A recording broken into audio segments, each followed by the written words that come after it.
Now, Long Island's largest radio news team brings you the Associated Press award-winning program, Newsline.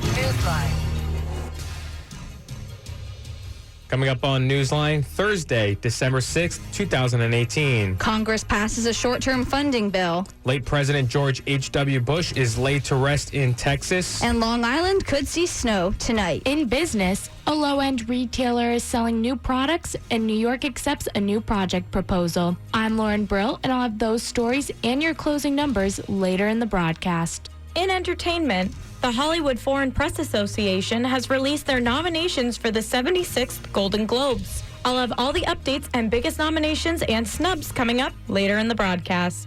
In sports, tonight it's the Isles and the Penguins, Iowa State versus Iowa, and the Knicks and the Celtics. I'm Gabby Verano, and I'll have all that and more coming up later on in the show. Good evening, everyone. I'm Nico Bermudez. And I'm Danielle Zolkowski. We begin tonight's broadcast in Washington. Congress sent President Trump a short-term spending bill that would set up a government shutdown fight over Trump's border wall. Trump is expected to sign the legislation, which will set a new deadline of December 21st for when funding for the Homeland Security Department and a handful of other federal agencies will expire. Without the bill, the deadline would be tomorrow at midnight. Lawmakers have agreed to an extension in light of former President George H.W. Bush's death and memorial events. Both the House and the Senate passed the short-term spending legislation by voice vote today. The legislation does nothing to resolve the dispute over Trump's demand for $5 billion to fund the wall along the border of Mexico. During Trump's campaign, he promised Mexico would pay for the wall. However, he is now asking for it to be funded by U.S. taxpayers.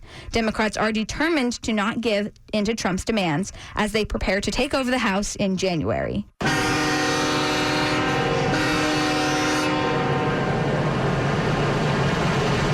That was the sound of the presidential funeral train that carried Bush's casket to the burial site after the church service. The nation's farewell to late President George H.W. Bush is ending in his adopted home state of Texas. After a more intimate service for family and friends today, he was buried next to his wife Barbara and their daughter Robin, who died at age 3 of leukemia. Some mourners saluted, and many were waving American flags as they stood along the tracks in his honor. At the Texas funeral, he was eulogized by his longtime best friend James Baker, who became his Secretary of State. He had the courage of a warrior, but when the time came for prudence, he always maintained the greater courage of a peacemaker. George P. Bush, who is George H.W. Bush's eldest grandson, remembers the fun his grandfather had in Maine. He would be the first to host intense horseshoe matchups among family, Secret Service, or any willing head of state, while encouraging trash talk like power outage if your horseshoe is short, or Woodrow Wilson if you're long and your shoe hit the wooden backstop.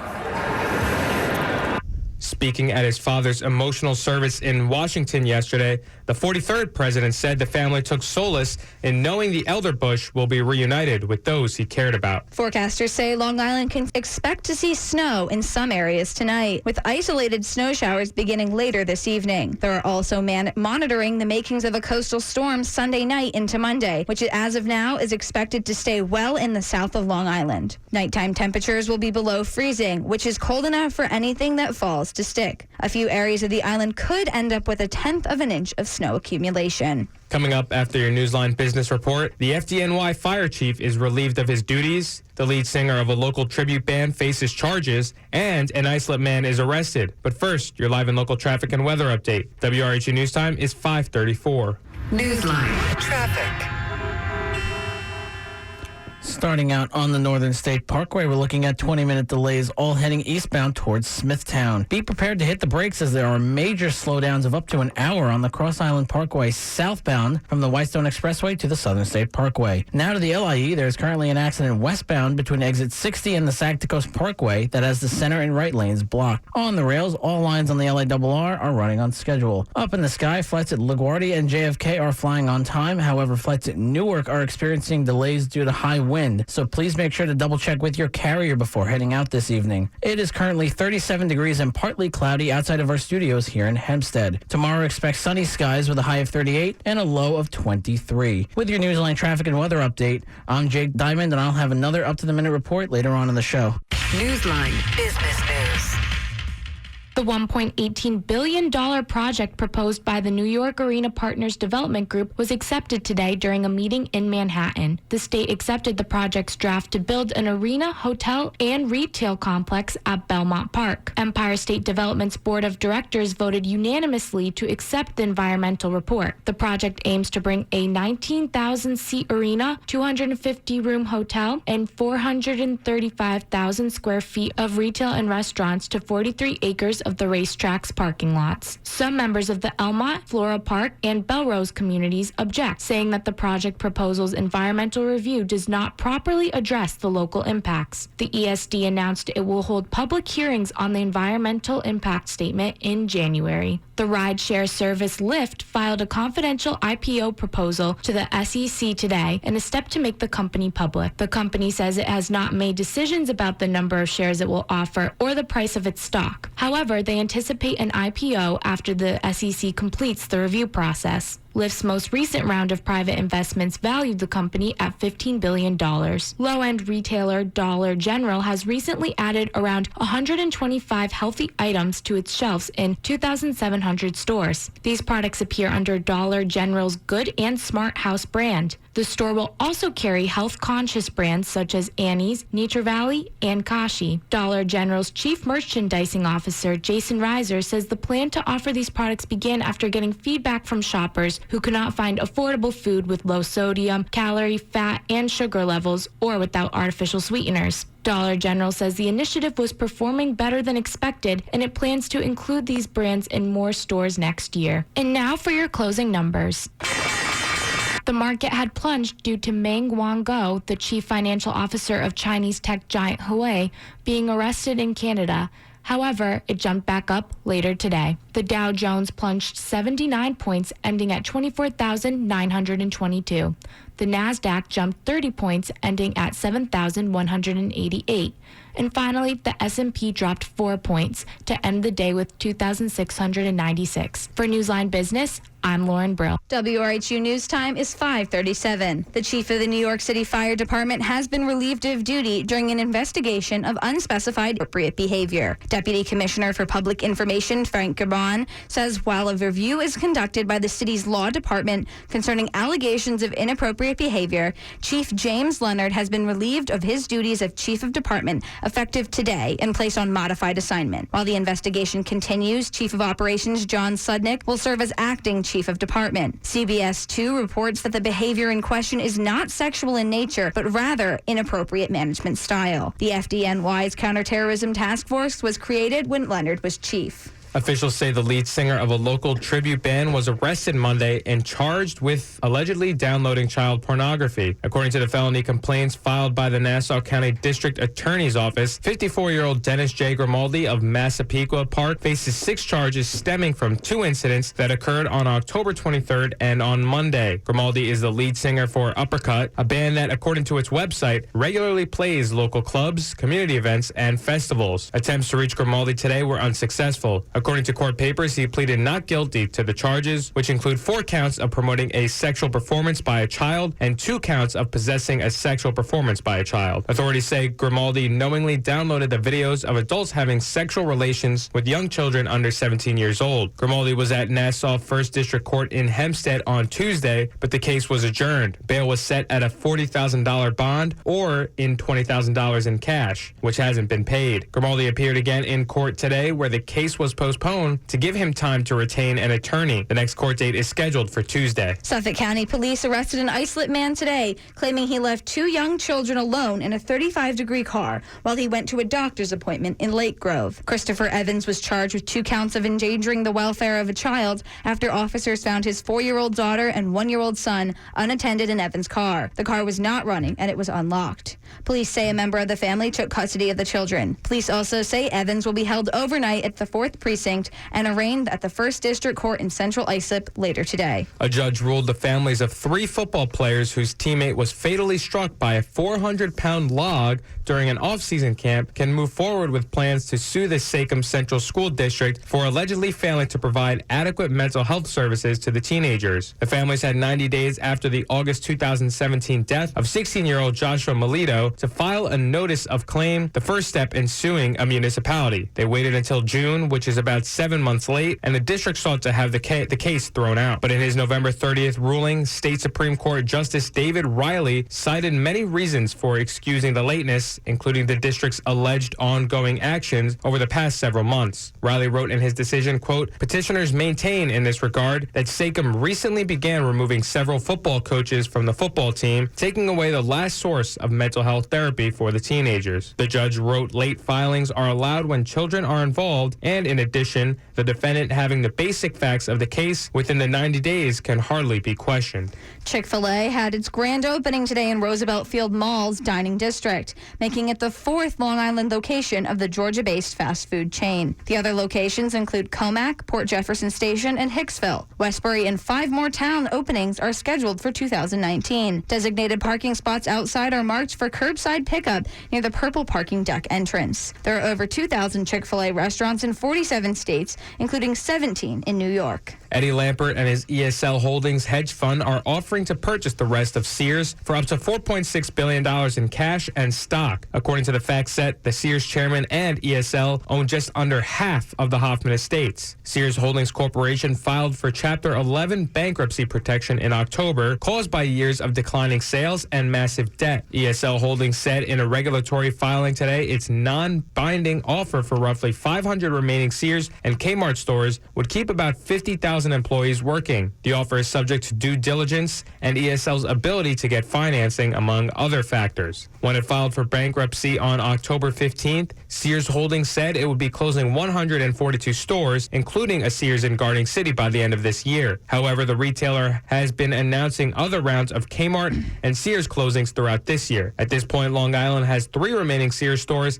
and 3 remaining Kmarts. There are also 2 Sears Auto Centers in Valley Stream and Massapequa. The company still employs about 68,000 people. Police say a man tried to rob a bank in Manhasset yesterday afternoon. According to authorities, the man entered a Wells Fargo and approached the bank teller with a note demanding money. The teller did not comply with the note, and the man ran out through the rear door. There were 4 employees and 2 customers at the bank during the incident, with no reported injuries. Police described the man as white and between 30 and 35 years old. They believe he's between 5'10" and 6 feet tall, with a thin build. He is wearing a black hat, a dark plaid scarf, a blue jacket, and light-colored pants. Detectives urge anyone with information about the crime to contact Nassau County Crime Stoppers. Nassau police say 2 women trying to steal from a Macy's yesterday attacked the 2 store employees who detained them. Authorities say the suspects had unpaid merchandise when they attempted to leave the department store at the Green Acres Mall in Valley Stream at about 1 p.m. When 2 employees escorted them to the loss prevention office, they were kicked and shoved by the suspects, including Shalana Mosley, who punched an employee in the face and took her cell phone. Police say the second assailant pushed the same employee to the ground,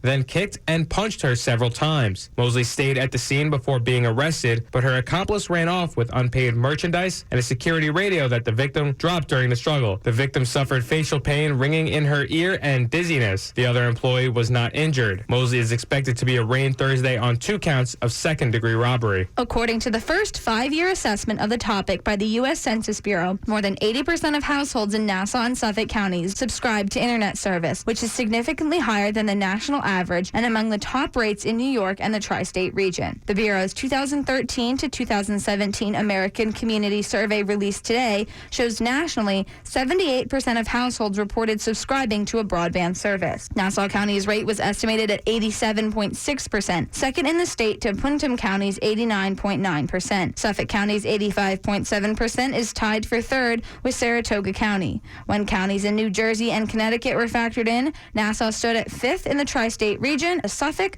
was tied for 11th with Saratoga.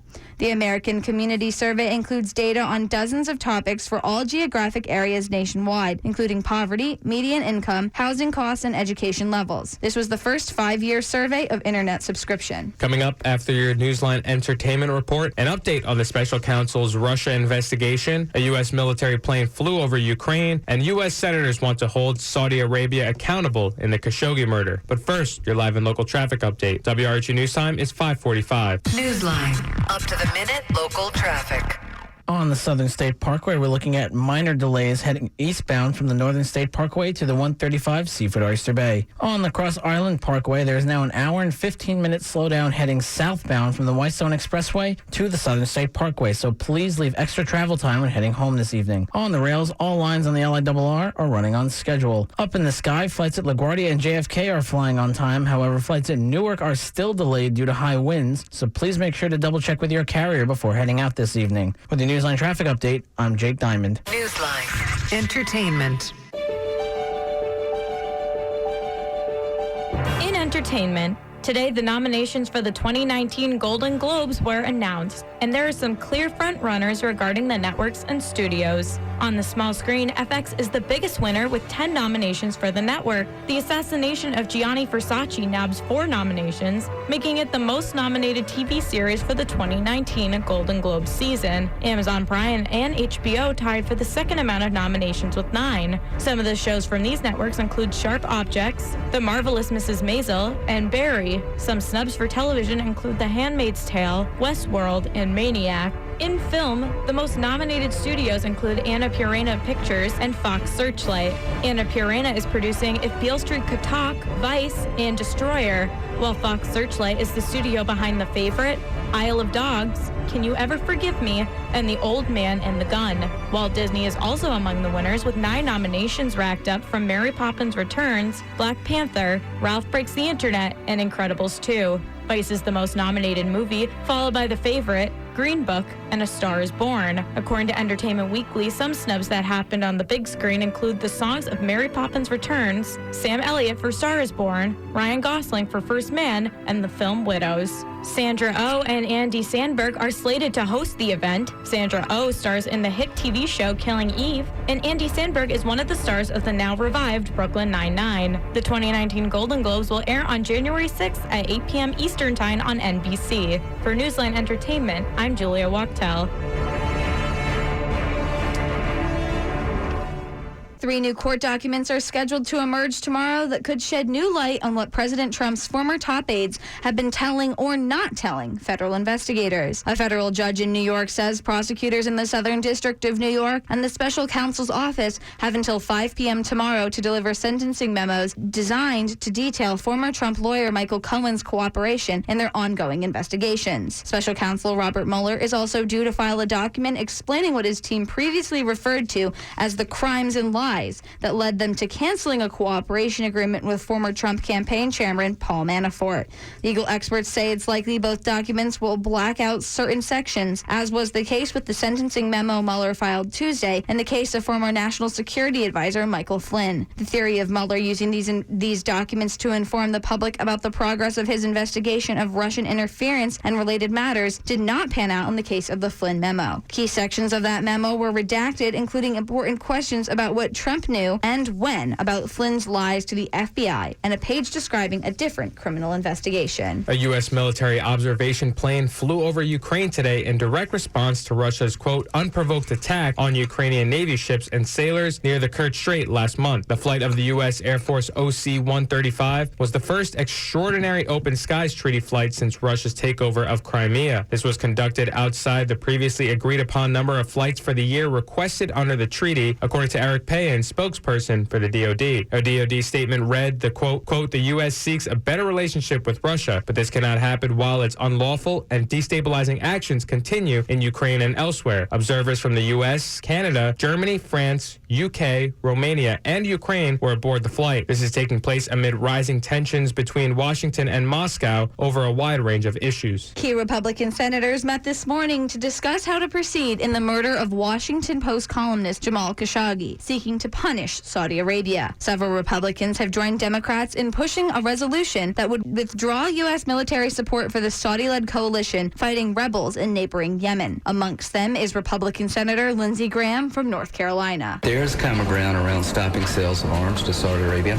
and limiting support for the Saudi war in Yemen until Mr. Khashoggi's death is reconciled and they reform the way they do business. They are now pursuing other options like the restriction of U.S. U.S. arms sales to the kingdom and a sense of the Senate resolution censoring Saudi Crown Prince Mohammed bin Salim for his reported role in the killing. Graham says he planned to introduce the resolution yesterday. The senator has been an outspoken critic on this issue. Graham also says they are looking at ways to find the Saudi Crown Prince guilty in the death. Once MBS is declared to have done it by the Congress, by the Senate, then the actions that follow have to be consistent with that declaration. So I think there's bipartisan support for sanctions, not the War Powers Act, to limit our involvement in the war in Yemen and to suspend arms sales as long as MBS is not dealt with. It is not clear when the resolution could come up for a vote. While the Yemen resolution cleared a key hurdle last week, it won't come up for a vote until at least next week, according to a spokesperson for Senate Majority Leader Mitch McConnell. The Trump administration and GOP leaders like McConnell are working to kill the bill and prevent other penalties for the Saudis. The Trump administration is looking to make it easier for energy companies to open new coal-fired power plants. The EPA's proposal would require new power plants to have more advanced technology than in their older counterparts and proposes a higher limit of the amount of carbon dioxide they can release. The EPA does not expect this will significantly increase that amount. Acting EPA Administrator Andrew Wheeler says by replacing current regulations with high and achievable standards, America can continue its historic energy production, keep prices affordable, and encourage new investments in technology that can be exported internationally. The proposal eases an Obama-era rule saying new power plants had to include equipment to limit and capture carbon dioxide emissions. Industry groups said this regulation was burdensome and essentially blocked any new plants. North Carolina GOP Executive Director Dallas Woodhouse told the Associated Press the GOP would back a new election if the state's election board shows absentee ballot irregularities likely change the outcome of the 9th District House race. Democrats are threatening to block Republicans from taking seat amid election fraud investigation. However, Woodhouse says if the investigation shows that the outcome would not have been changed, the Republican candidate should be certified the winner. Unofficial ballot totals have Republican Mark Harris leading Democrat Dan McCready by 905 votes. But the state elections board is refusing to certify the results because of claims of numerous irregularities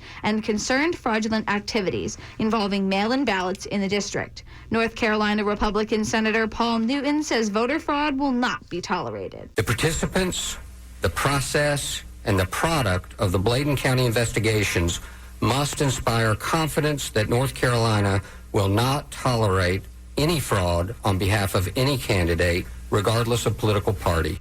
North Carolina Republican State Senate Senator Tommy Tucker says the GOP wants a comprehensive, nonpartisan investigation into the alleged fraud in Bladen County. It's real, and we need to fix it. And whoever's responsible, eliminate that, and then if they need to go to jail, they need to go to jail. The board is meeting later this month to hear the evidence. It is unclear whether the race will be settled at that meeting.